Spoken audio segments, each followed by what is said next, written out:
Quando as pessoas imaginam reinos medievais, imaginam fartura, festas de colheita, mesas compridas vergando de carne e pão, um reino alimentado por terras que iam além de tudo o que a vista alcançava. Essa imagem foi construída para você de forma muito calculada, porque a realidade de um reino medieval, registrada pelo cronista Johannes de Trokelove em seus Annales Monasterii Sancti Albani, escritos na abadia de St. Albans no ano de 1315, era de camponeses arrancando casca de árvore para ferver, comendo cães, comendo uns aos outros em pelo menos 3 casos que chegaram aos registros escritos.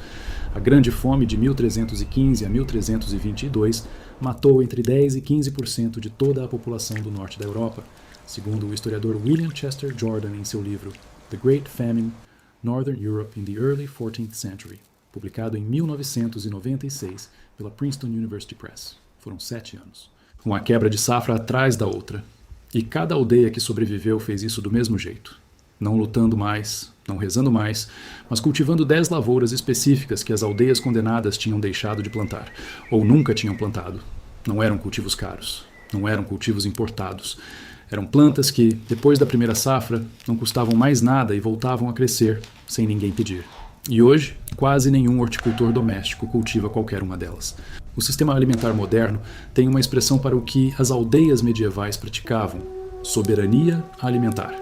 O setor usa essa expressão em congressos e relatórios, mas não a coloca na prateleira. Segundo a Organização das Nações Unidas para a Alimentação e a Agricultura, as vendas globais de sementes comerciais passaram de 45 bilhões de dólares em 2022, como foi documentado no relatório State of the World's Plant Genetic Resources for Food and Agriculture, de 2023. Esse mercado depende inteiramente de uma única suposição, a de que você não consegue se alimentar com a semente que guarda. No momento em que uma planta volta a nascer da própria raiz, da semente que ela mesma deixou cair, da divisão da própria coroa, a cobrança desaparece. Os sistemas de campos em camalhões e sulcos que alimentaram a Inglaterra medieval ainda podem ser vistos do alto sobre Leicestershire e Northamptonshire. A English Heritage registrou centenas desses desenhos de relevo no National Monuments Record, mantido em Swindon. A geometria do plantio ainda está no solo neste exato momento. Os canais de drenagem ainda conduzem água. As faixas de terra que separavam o centeio das leguminosas e das raízes continuam ali, fazendo exatamente aquilo para que foram projetadas há 800 anos. Elas não sobreviveram porque alguém as preservou. Sobreviveram porque a física não vence prazo de validade. Os cerca de 4 mil dólares por ano, algo em torno de 20 mil reais, que uma família americana média gasta com supermercado, segundo a Consumer Expenditure Survey de 2023 do Bureau of Labor Statistics, não são o custo da comida. São o custo de não saber quais são as 10 culturas que rebrotam sem pedir licença. Um sistema de campos em camalhões e sulcos intacto não pode virar fatura. Isso não é uma ideia nova. Ibn al-Awwam, ao escrever seu Kitab al-Filaha, o livro da agricultura, em Sevilha, por volta de 1180, registrou mais de 580 espécies de plantas, com uma precisão que parece anotação de campo, porque era exatamente isso. Ele descreveu quais culturas toleravam argila, quais fixavam nitrogênio para as plantas ao lado, quais podiam permanecer no solo durante o inverno sem apodrecer. Ele não estava levantando hipóteses. Estava reunindo 1000 anos de prática agrícola andaluza em um único documento que ainda existe, hoje guardado na Biblioteca Nacional da Espanha, em Madrid, sob a referência de catálogo MSS/10106. Hildegard de Bingen, abadesa de Rupertsberg e uma das pessoas mais completamente documentadas do século XII, descreveu grãos e raízes específicos em sua Física, concluída por volta de 1150 e preservada em várias cópias manuscritas, com observações precisas sobre quais variedades resistiam a estações frias e úmidas e quais fracassavam nelas. Ela administrava uma comunidade de pessoas que comia o que cultivava. Suas observações eram clínicas no sentido mais literal. O Capitulare de Vilis de Carlos Magno, promulgado por volta de 812 e preservado na Bibliothèque Nationale de France, listava por decreto real as culturas exatas que precisavam ser mantidas em cada domínio imperial da França.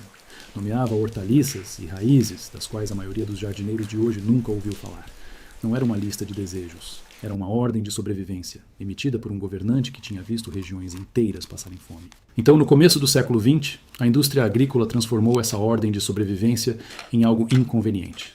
Não errado, inconveniente. Em 1924, a empresa de sementes Gordon Brothers, de Warrington, na Inglaterra, que vinha desenvolvendo variedades híbridas de trigo desde a década de 1890 e publicando ensaios comparativos de produtividade no Journal of the Royal Agricultural Society of England, apresentou resultados mostrando que as variedades híbridas superavam as variedades tradicionais em rendimento sob condições controladas, bem adubadas e bem irrigadas. O conhecimento que a abadia de Fountains, em North Yorkshire, tinha mantido por mais de 4 séculos, passado de um celeireiro a outro, plantado em 12 granjas afastadas que juntas formavam um dos sistemas agrícolas mais produtivos da Inglaterra medieval, passou a valer menos do que um pacotinho de semente híbrida que você não pode replantar. Você não consegue vender uma assinatura de uma cultura que volta da própria coroa radicular a cada primavera, mas consegue vender uma de um híbrido que colapsa geneticamente depois da primeira geração e exige compra de novo, toda a safra, sem exceção. Essa é a explicação completa. Nada foi proibido, nada foi escondido. O ciclo de cobrança simplesmente não tinha espaço para o que era de graça. No auge, a Inglaterra medieval tinha mais de 600 casas monásticas documentadas, registradas pelo historiador David Knowles e por R. Neville Hadcock, na obra de 1971 Medieval Religious Houses, England and Wales, publicada pela Longman.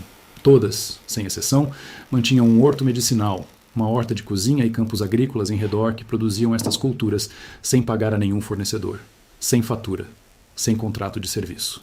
Christopher Dyer, no seu livro de 2002, Making a Living in the Middle Ages, publicado pela Yale University Press, documenta que comunidades cistercienses como a Abadia de Rievaulx, em North Yorkshire, operavam sistemas de granjas que produziam cereais, leguminosas e raízes em centenas de hectares, sem compra de semente depois do primeiro ciclo de plantação. Hoje, uma família média em Portugal gasta vários milhares de euros por ano em alimentação. Mosteiros medievais que cultivavam estas 10 culturas pagavam 0 em sementes depois do primeiro ano. E quase ninguém está a usar isto. Passaste a vida inteira a olhar para isto sem nunca ligar os pontos. O dente de leão no teu relvado que não consegue se erradicar é exatamente o mesmo mecanismo de persistência das culturas que mantiveram aldeias inteiras a respirar durante o terceiro inverno da Grande Fome. O rábano no canto de um jardim esquecido, que alastra sem ser regado, adubado ou sequer notado, tem a mesma arquitetura radicular que fez do escorcioneira de açúcar uma fonte de alimento praticamente inquebrável num talhão beneditino. O tupinambo na borda do terreno, que regressa mais denso de ano para ano, funciona exatamente pelo mesmo princípio. Passas por estas plantas todos os dias.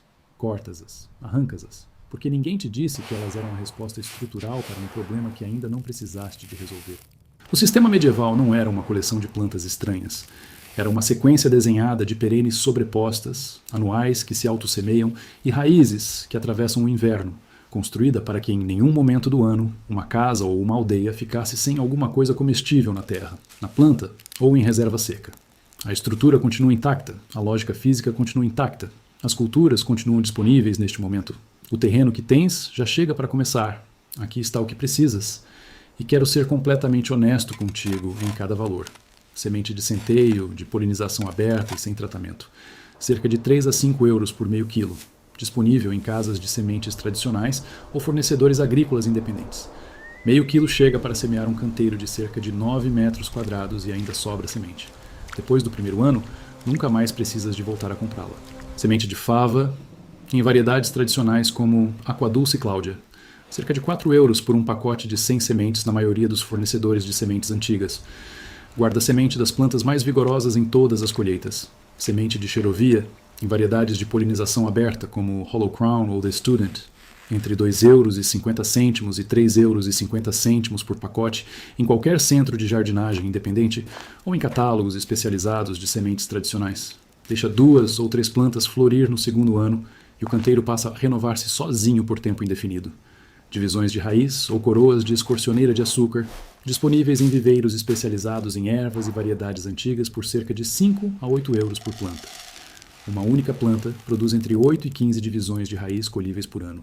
Em 3 épocas, uma só planta transforma-se num canteiro permanente e autossustentável. Castanheiro, castaneia sativa, variedade europeia, jovens árvores de raiz nua disponíveis por 12 a 20 euros em viveiros especializados. Uma árvore adulta produz entre 25 e 50 quilos de castanha num ano produtivo. Secas, móis, aí tens farinha sem custo anual, para sempre. Tubérculos de tupinambo, entre 4 e 6 euros por meio quilo em muitos mercados de produtores ou fornecedores de sementes. Plantas uma vez. Eles duram mais do que tu sem qualquer ajuda. Espelta, Triticum espelta, variedade tradicional não hibridizada, entre 4 e 6 euros por meio quilo em fornecedores de cereais antigos. Guarda-se e volta a semear-se a partir da própria colheita, ano após ano. Semente de nabo, em variedades de polinização aberta. 2 a 3 euros por pacote. Semeia diretamente no fim do verão. Autossemeia-se no segundo ano se deixares 3 ou 4 plantas espigar. Lentilhas, lens culinares, em variedades tradicionais. Entre 3 e 5 euros por meio quilo em fornecedores de grãos antigos. Fixam azoto no solo para a cultura que vier a seguir. Conservam-se durante anos sem perder qualidade, desde que fiquem secas. Coroas de urtiga ou secções de raiz, grátis. Qualquer país de clima temperado tem urtigueiras instaladas em terrenos mexidos e margens abandonadas. Tiras uma secção, transplantas, está feito. É mesmo só isto. Agora, aqui está a única coisa em que quase toda a gente falha, quando tenta reproduzir o que as aldeias medievais faziam com estas 10 culturas. Plantam a pensar no rendimento máximo.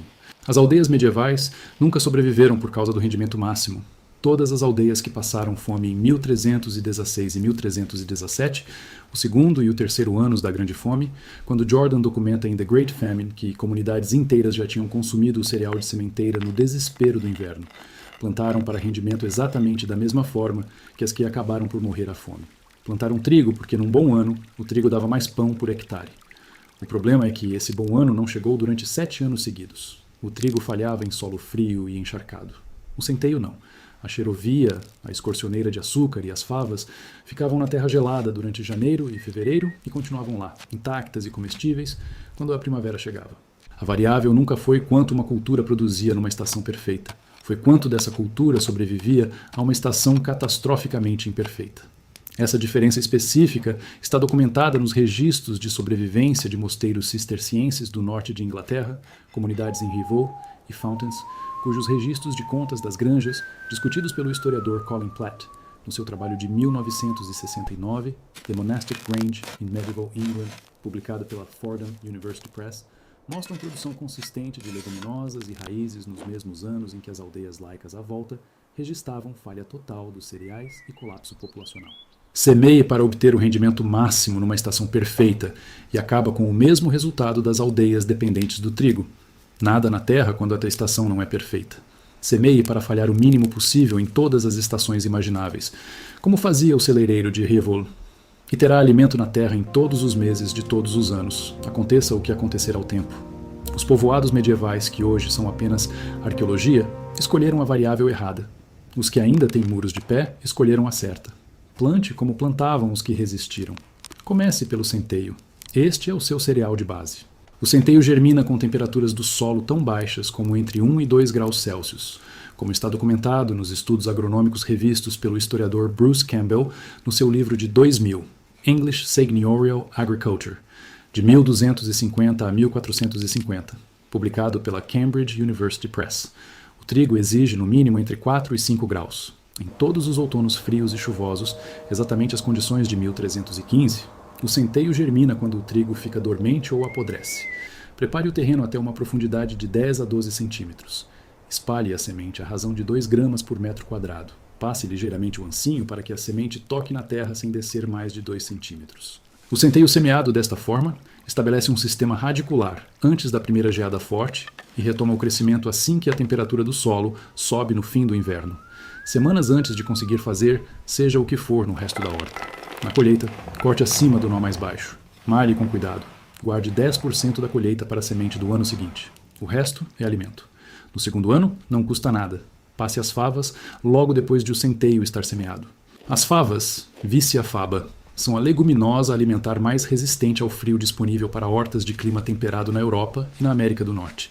Semeadas no outono, passam o inverno como pequenas plantas já pegadas e retomam o crescimento na primavera, com semanas de avanço em relação às semeadas na primavera. Uma vantagem inicial que nunca perdem. Abra um rego com 5 centímetros de profundidade. Coloque as favas a 20 centímetros de distância, em fila dupla. Cubra e calque bem a terra. Os nódulos radiculares da Vicia faba fixam o azoto atmosférico diretamente na estrutura do solo à sua volta. Os agricultores medievais sabiam isto na prática, mesmo sem conhecerem a química. Ibn al-Awwam afirmou-o de forma explícita no Kitab al-Filaha, ao recomendar que as leguminosas viessem antes dos cereais em qualquer rotação, porque melhoravam a condição da terra para o que viesse a seguir. Tinha razão. 8 séculos depois. A química confirma-o. Guarde semente das plantas mais saudáveis em cada colheita. Essa semente mantém a cultura indefinidamente. As xerovias entram no solo mais frio, mais pesado e mais difícil que tiver. Parece contraintuitivo, e está certo. As xerovias aparecem documentadas como um dos principais legumes de raiz no Taqwinum Sanitatis, o manual latino de saúde do século XIV baseado no Taqwim al-Sihah árabe do século XI, de Ibn Butlan, de Bagdade. A utilidade medieval delas vinha precisamente do facto de a geada as melhorar. Abaixo de aproximadamente 4 graus Celsius, as xerovias convertem o amido armazenado em açúcar, tornando-se mais doces e mais densas em calorias a cada vaga de geada. Ficam na terra durante dezembro, janeiro e fevereiro. Arrancam-se quando são precisas. A própria terra é o armazém. Não é preciso adega, não é preciso processamento. Semeie diretamente em canteiros preparados no início da primavera, a 1 centímetro de profundidade e com 15 centímetros de intervalo. A viabilidade da semente de xerovia cai a pique no segundo ano, por isso use sempre semente fresca.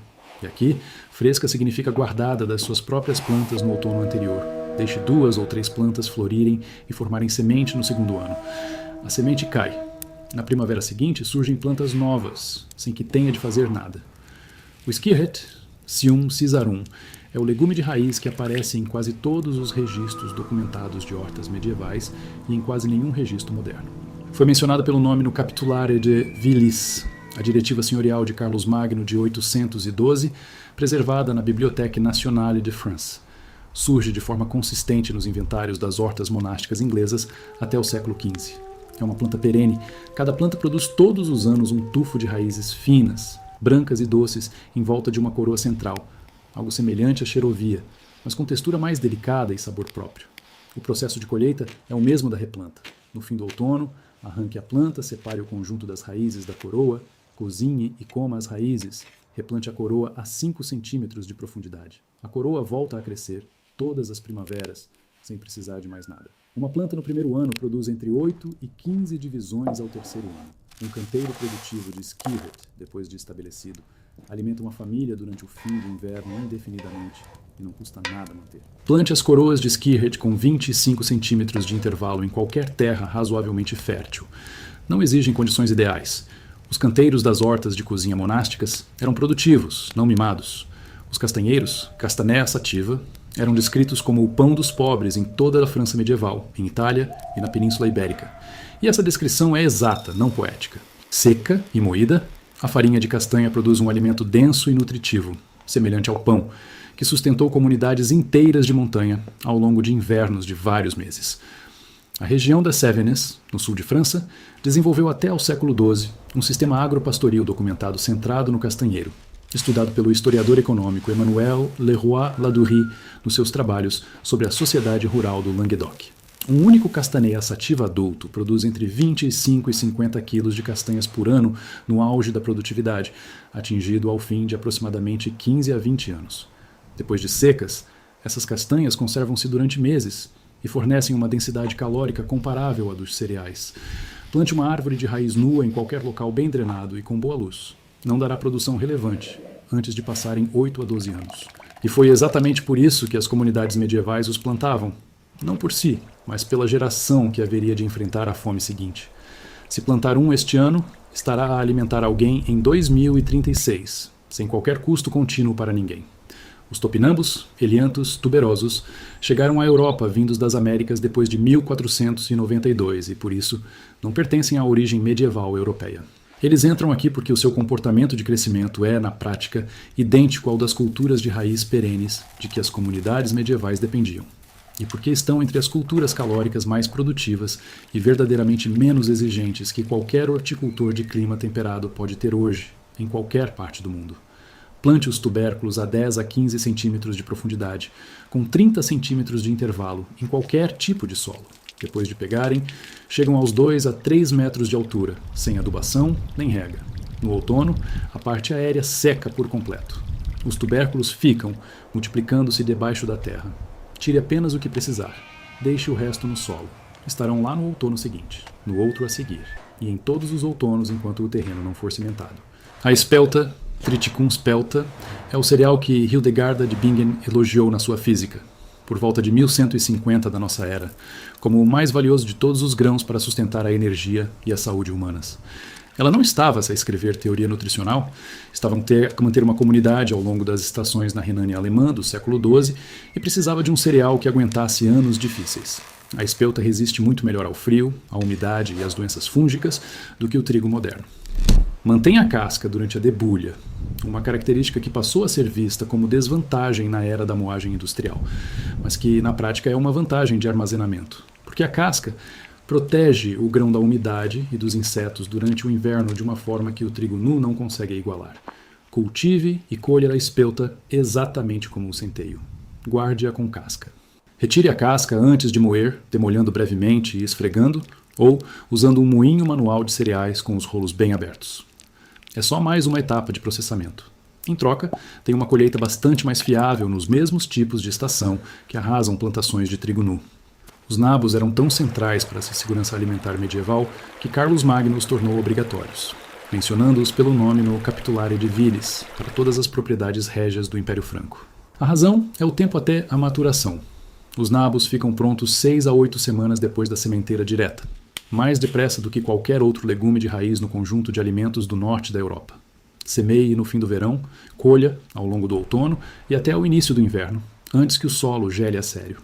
As folhas são comestíveis em todas as fases de crescimento, oferecendo um verde fresco em meses em que nada mais acima do solo está por se produzir. Os nabos deixados na terra durante o inverno voltam a arrebentar no começo da primavera, dando folhas para colher antes mesmo de a primeira sementeira intencional da estação ter germinado. Em situação de fome ou em qualquer quebra de abastecimento, esse intervalo de 6 a 8 semanas entre a semente e a comida é o número mais importante de todo este sistema. Lance a semente à mão, desbaste as plantas para 15 centímetros à medida que se estabelecem e vá colhendo as raízes conforme precisa, das bordas do canteiro para dentro. As lentilhas, lens culinares, são a leguminosa alimentar cultivada de forma contínua há mais tempo na Europa e estão entre os alimentos mais estáveis em armazenamento que qualquer planta produz. As cozinhas monásticas medievais usavam lentilhas como fonte principal de proteína nos dias de jejum prescritos pela regra de São Bento, estabelecida em 516 da nossa era, em Monte Cassino. A historiadora Barbara Harvey, no seu livro Living and Dying in England, 1100 a 1540, publicado em 1993 pela Oxford University Press, analisou os registros alimentares da abadia de Westminster e documentou a presença constante de leguminosas, incluindo lentilhas, como base proteica em períodos em que a carne era restringida. As lentilhas guardadas secas, em recipientes bem fechados, mantêm-se viáveis para a alimentação e para a semente durante 3 a 5 anos, em condições normais de fresco e seco. Semeie diretamente na primavera, a 2 a 3 centímetros de profundidade, com 10 centímetros de intervalo. Colha quando as vagens começarem a secar na planta, mas antes de abrirem e largarem a semente. Debulhe, batendo as plantas colhidas contra o interior de um barril ou de um balde. Seque completamente as lentilhas debulhadas sobre uma superfície plana antes de as guardar. Reserve 10% de cada colheita para a semente. O resto, alimenta-o durante o inverno. As urtigas, urtica dioica, não precisam de ser plantadas. Existem em todas as regiões temperadas do mundo, em terrenos revolvidos junto à água ao longo de sebes e nas margens de espaços abandonados. Como alimento, aparecem documentadas em contextos de fome medieval por todo o norte da Europa. Há vários relatos cronísticos dos anos de fome entre 1315 e 1322 que descrevem populações a comer plantas apanhadas nas bermas dos caminhos e em terrenos incultos. Urtigas jovens, cozidas em água a ferver durante 60 segundos, perdem totalmente a urticância e produzem uma folha com teor de ferro e vitamina C superior ao da maior parte dos espinafres cultivados. Em grande parte da Europa temperada, estão disponíveis logo nas primeiras semanas de março, 3 a 5 semanas antes de qualquer outra cultura estar pronta para colher. Localize a mancha de urtigas estabelecida mais próxima de si. Esse é o seu legume perene permanente, sem custo e sem manutenção. Se quiser criar um talhão de propósito, desenterre um pedaço de raiz no outono, transplante-o e afaste-se. Uma casa que cultive todas estas 10 culturas tem, em qualquer ano temperado normal, um abastecimento fiável de calorias e nutrientes em todos os meses do calendário. O vazio da primavera, o período entre o esgotamento das reservas de inverno e as colheitas de verão, o período que historicamente mais matou gente, fica resolvido com centeio passado no inverno, favas passadas no inverno, xerovias ainda na terra, e ortigas a despontar em março. À escala de uma família de 4 pessoas, a área produtiva necessária é de aproximadamente 400 a 500 metros quadrados. É a dimensão de muitos quintais suburbanos em Portugal e em grande parte da Europa. À escala de uma aldeia com 100 pessoas, a área produtiva necessária é de cerca de 5.000 metros quadrados, pouco mais de meio hectare de terreno. A abadia de Rievaulx, em North Yorkshire, no auge do século XII, mantinha uma comunidade de cerca de 140 monges e 500 irmãos leigos, como registrou a historiadora Janet Burton no seu livro de 1994, Ordens Monásticas e Religiosas na Grã-Bretanha, do ano 1000 ao 1300, publicado pela Cambridge University Press. Mais de 640 pessoas alimentavam-se a partir de um sistema de granjas que se espalhava para fora de um único vale.